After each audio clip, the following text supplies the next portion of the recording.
Hi, Renee. Welcome. Welcome. We got it, found it and made it. This is good. Works really well. We did it. Okay. Yes. So How so how's you it have an going? idea, doing very well. How are you doing? I'm great. Good, Sorry for good. the awkward angle. I'm That's on my phone, so That's perfectly fine. That's perfectly fine. That works. That will work really well with the audio. So what do you have an idea what you want to talk about, or do you have an idea? Like I just jump in and it's just kind of a conversation. It's obviously about work and how you help people, promoting yourself. So yeah. do you have any thoughts, any questions you'd like me to ask you?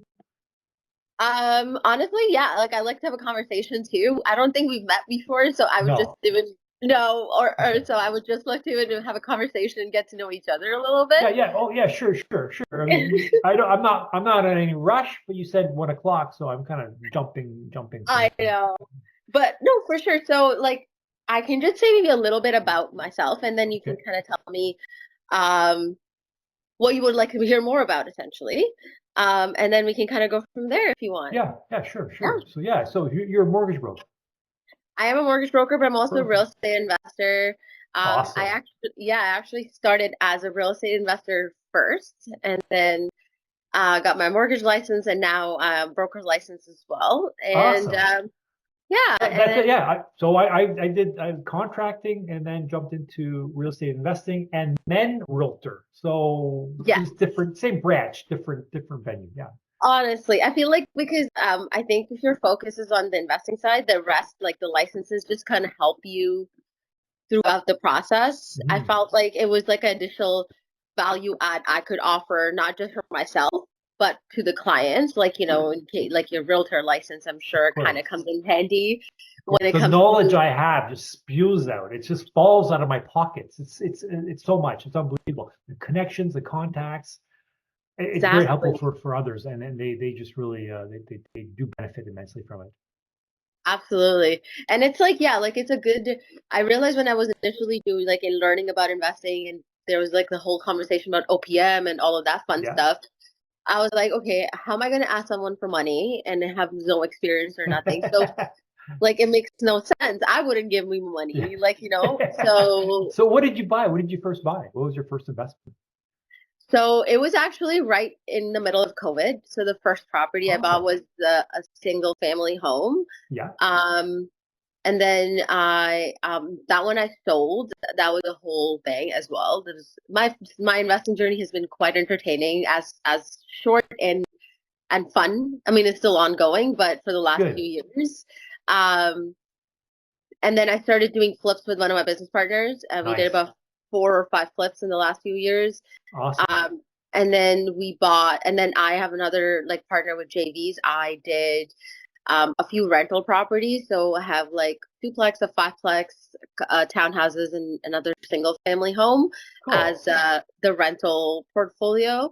And it's mostly like family and friends, actually, or Of course. family, That and then I think that's good. It's a good place to start. I mean, they know you, they like you, and they trust you. So it's a good place to start. And you're helping absolutely. them out as well. It's like most people think that it's a one-sided thing, but it's they benefit from it as much as you do. So it goes hand in hand. I mean, I'm sure.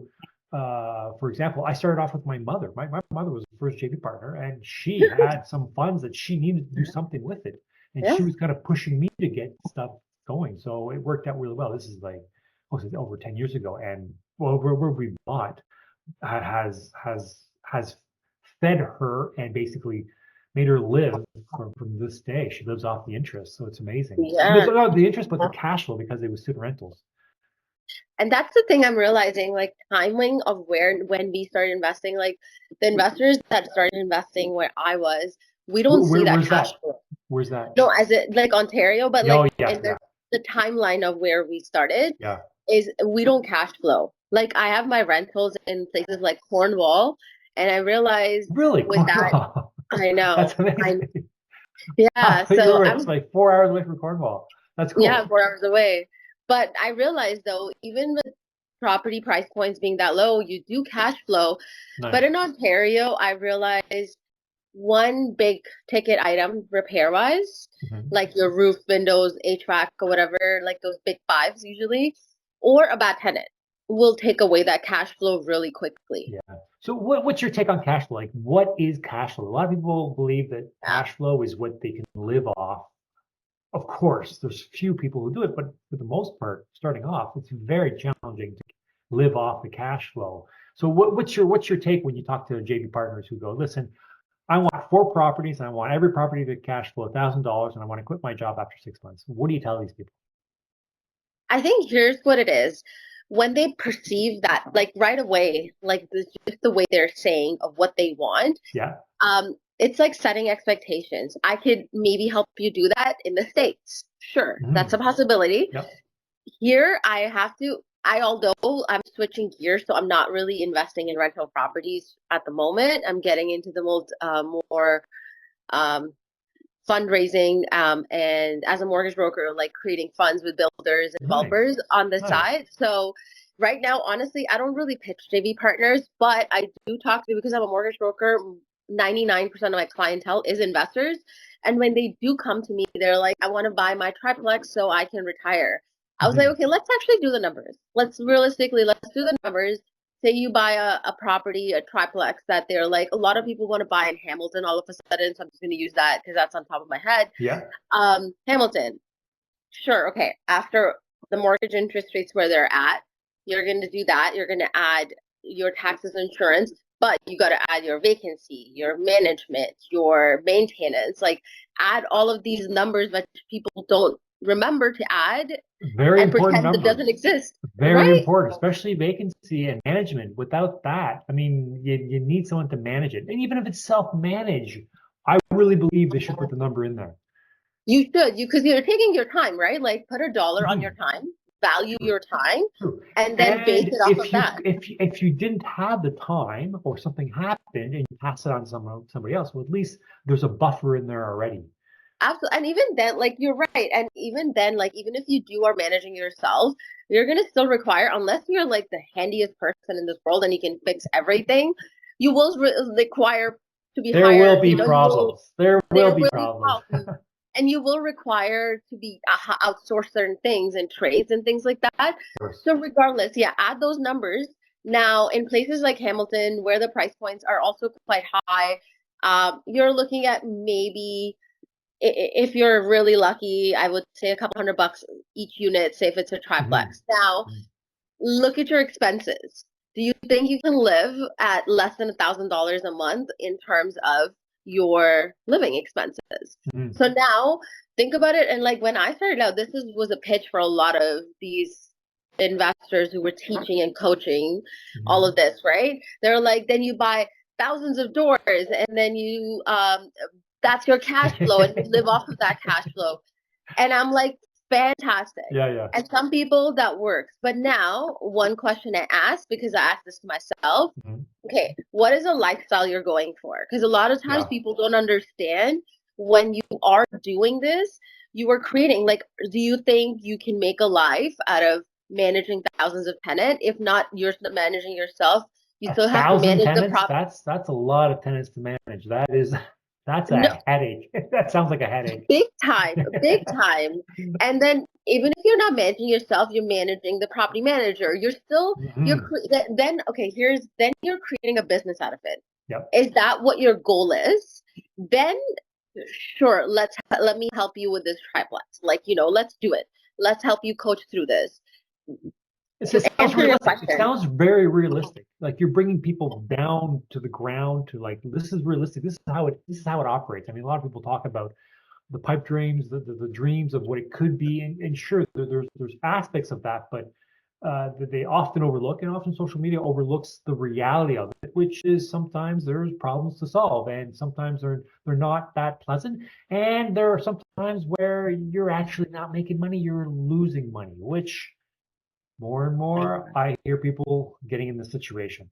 Oh, easily. I've gotten in this situation, not going to deny that. Sure. But here's the thing. I do really love real estate. This is meant to actually, like, I worked on myself a lot during this process. I learned a lot of good, like, challenging lessons. And in the last few years, as much as I'm saying I did this, fantastic. What does it mean? So what does that mean? like it did was a part of a lot of stress, a lot of like not taking care of your health, a lot of other Hmm. factors, right? So for me, I'm not the reason I'm asking my clients these questions is just for them to realize what that bigger picture looks like and reverse engineer, because within real estate there are other realms that you could do, other strategies you can utilize.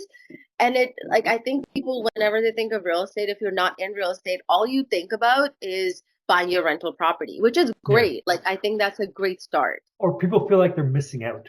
They're like, everyone That's else is a big buying, one. and very big, the FOMO, fear of Yeah, missing out on all that. Yeah, because I there's felt many that people. too. There's many people who can invest in real estate through their RSPs by just simply lending funds, which is very common. And then you've got a piece in the pie in there, and you're not necessarily doing all the work. You become a lender, and I feel a lot of people are best in that situation. They're because they've got a full-time job, they've got 3 kids. How do you then buy a property, fix it up, manage the contractors, and then self-manage it when you've got a family on the side and you don't want that to. I mean, there's priorities. I think it's Yeah. important to have priorities, and I admire people having goals and dreams. But I think from a mortgage broker to a realtor, we bring people down to the realism of it. And sometimes it takes them to do To do it. something, to Yeah. do it, and then go, okay, this is a lot of work.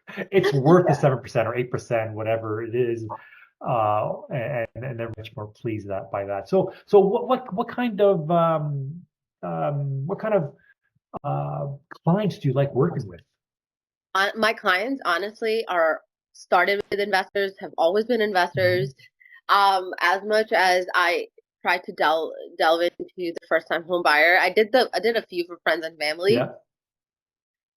Like You just got like like the investor mindset, and that's same thing with us. That's all we deal with is mostly investors, just because yeah, I've done some primary homes. It's not my cup of tea. I don't know. Maybe it's the emotional part of it. yeah, It's not a sound investment down the road, and I feel it's very important to have these investments. But yeah, many others do the other aspects of it. So. for sure. And you know what though? It's the mindset. It's also a lot of times I find they are rate shopping. So I feel like I personally Mm, love that in real estate, everything I've built is based on relationships, and whatever I continue to build is based on relationships, right? mm, So for me, it might not be the best business decision, but when I deal with first time home buyers, not all, some is great.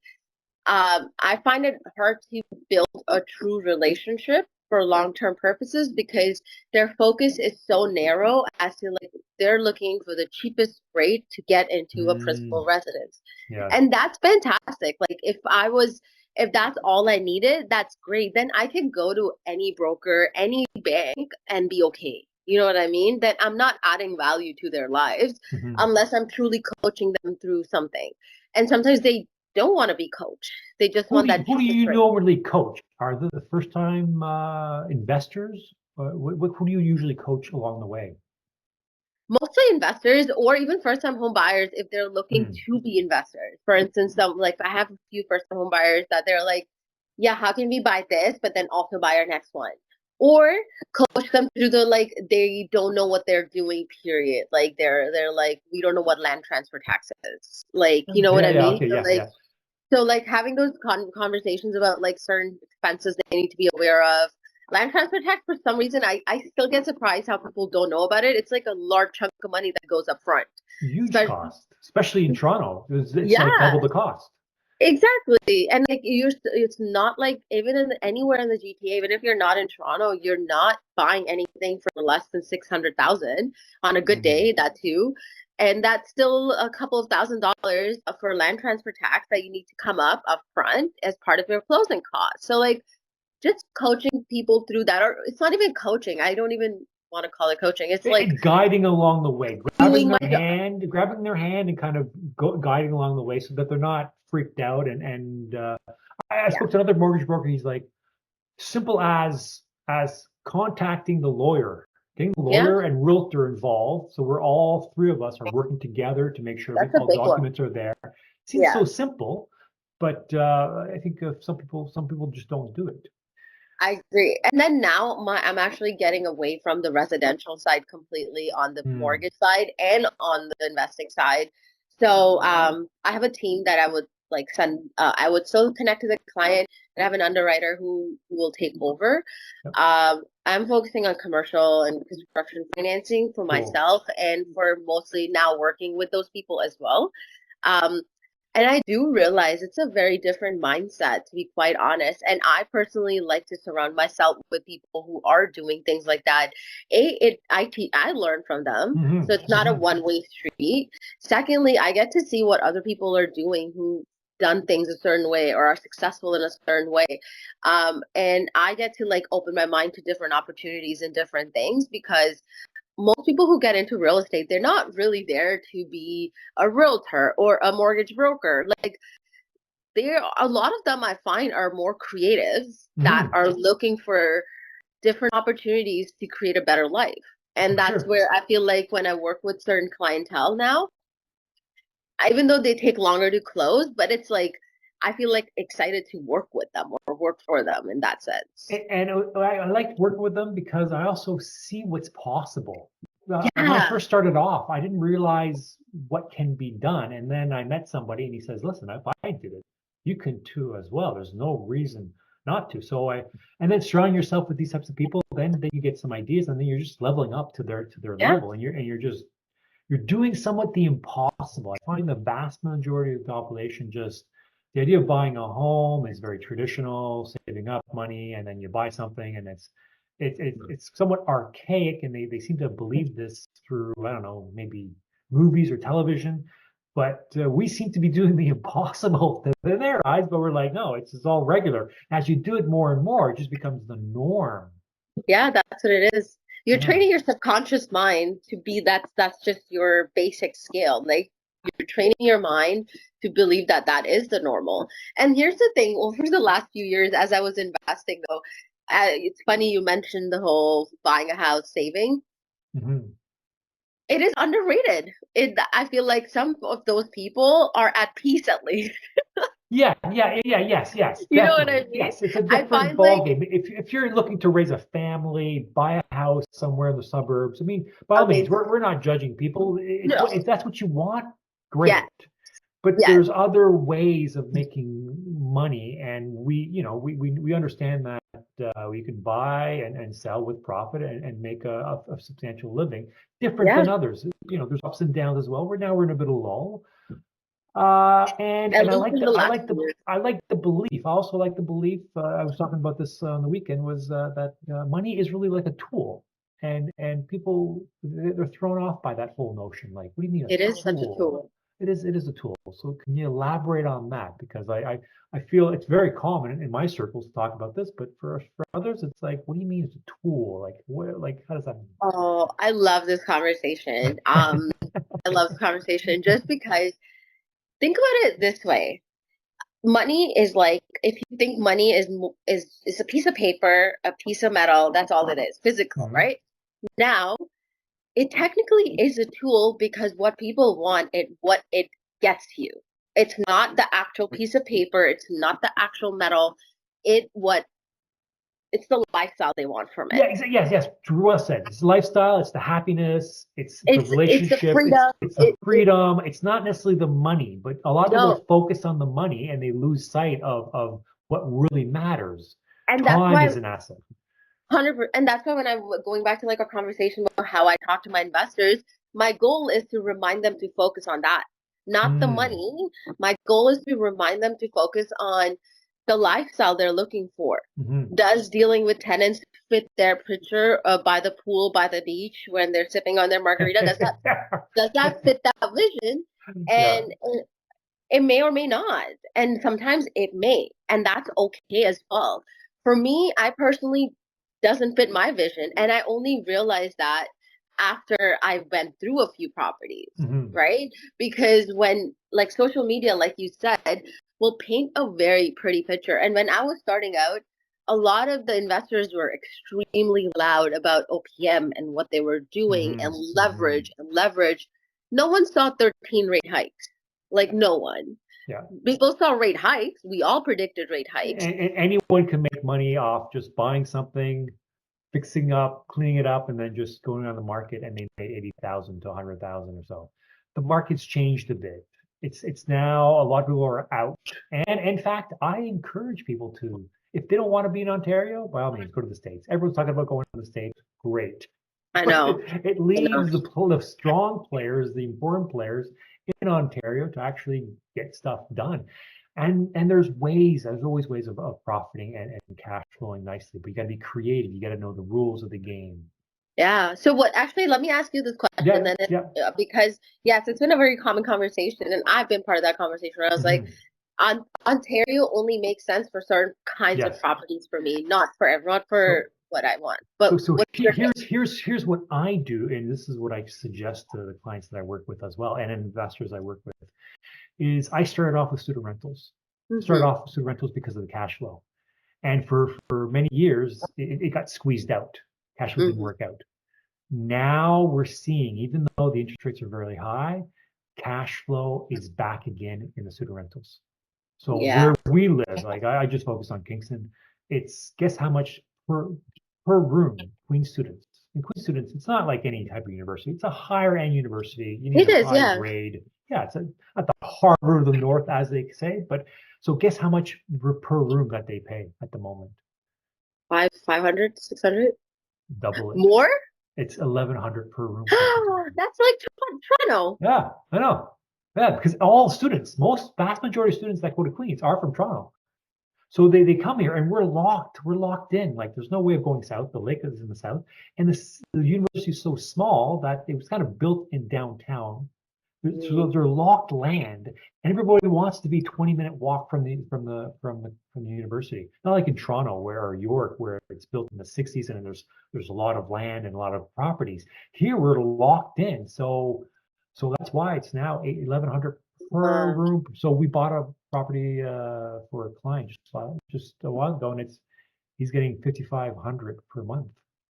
See, that's a good strategy. I feel like anything that doesn't involve your usual tenants, like the landlord tenant board tenants, I personally like that strategy. That's where I'm focusing on, like the students.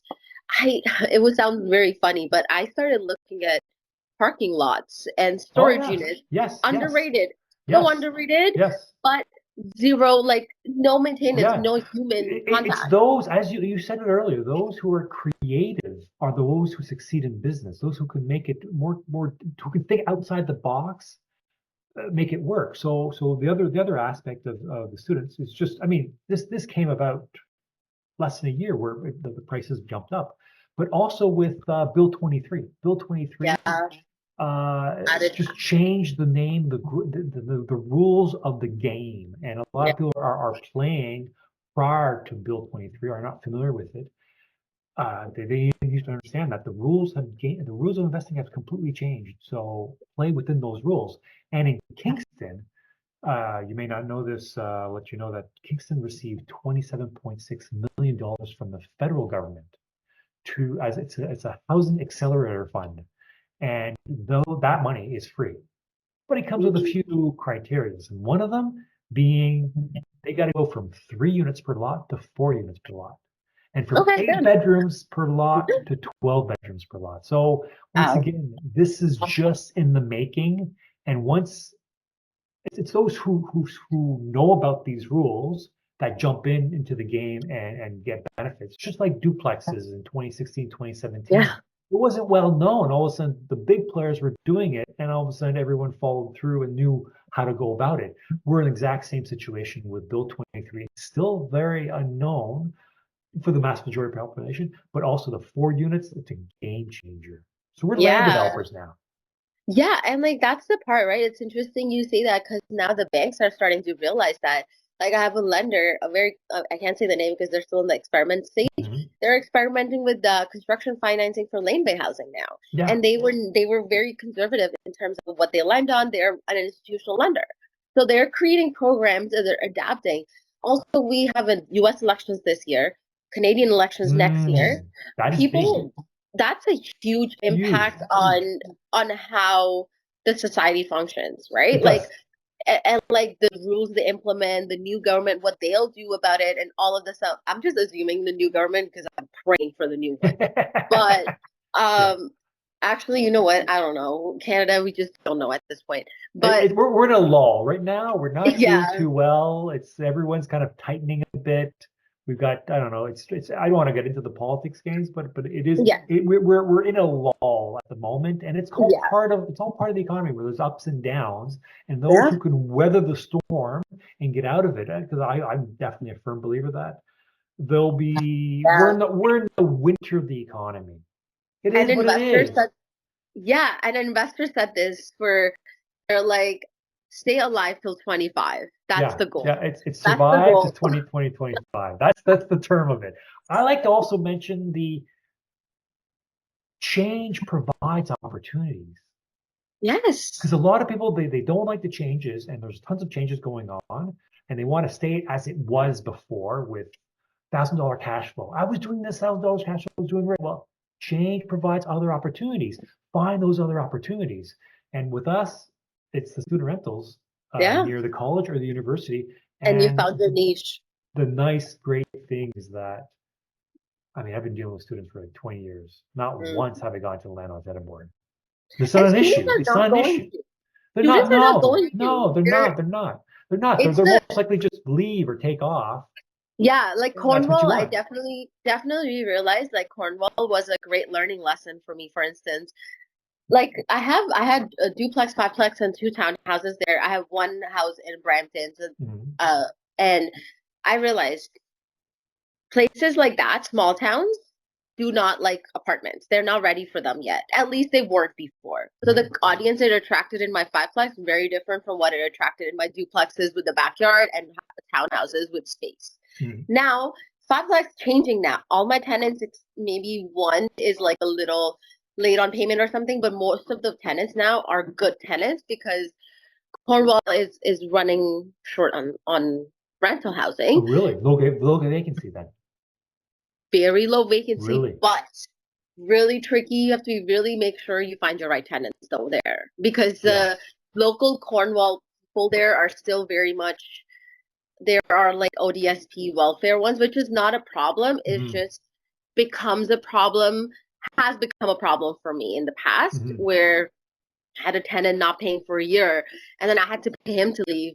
And then we're Yeah. still going into the landlord and tenant board Yeah. and this, like, you know what I mean? All of this. That's what I mean. Like in my very short journey of the 4, 5, 6 years I've been investing, I've learned a lot of lessons, like a lot of That's great. lessons. And it's made you stronger, it seems. It has. And like honestly, no one in my family does it, right? Like I came when I was 14 here. I am in my 30s, like early 30s now. Mhm. But I came from India when I was 14. Wow.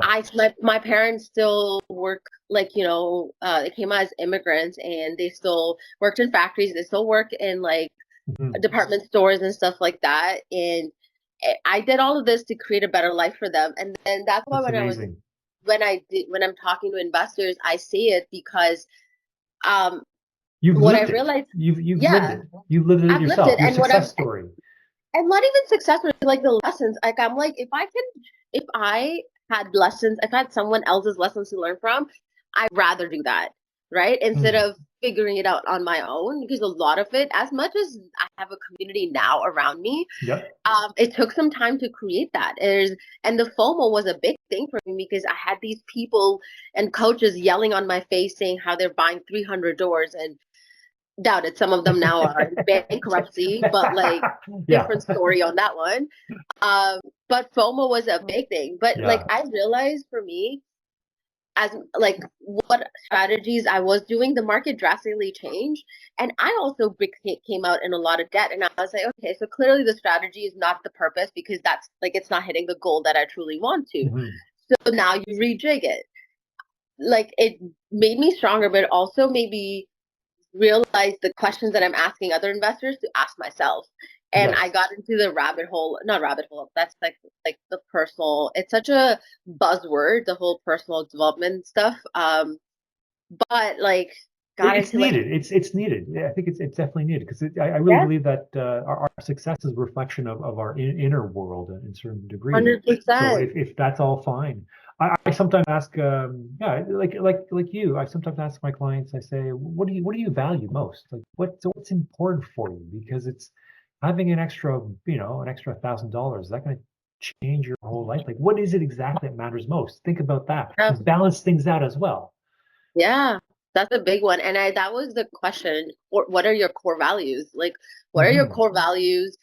And that is not the money. That is, for me, big part was it freedom. Like freedom came up and up again That is on, huge. Yeah. yeah, that was a big one for me for Okay, sure. so in the last, we got about 5 minutes or so Mhm.